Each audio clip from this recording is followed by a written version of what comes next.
Hi guys! Welcome back sa vlog. Today, may delivery tayo, si Suzuki Dzar dadalhin natin sa Jensen Airport. Samahan niyo ako sa errands ko.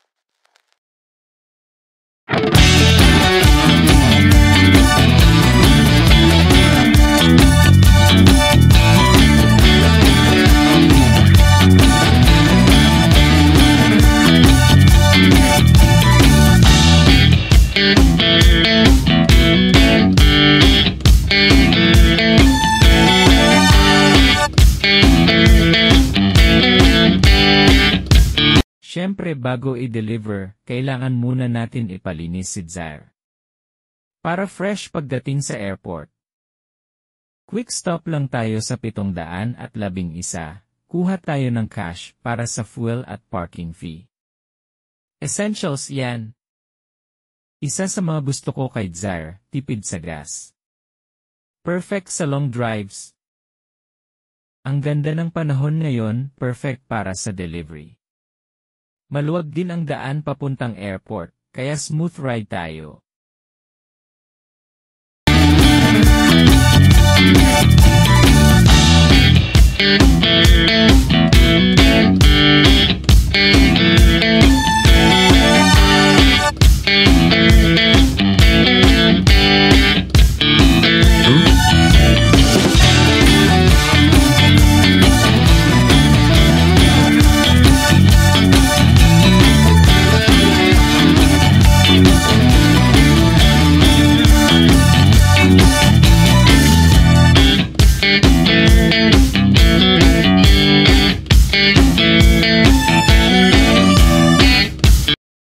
And we're here.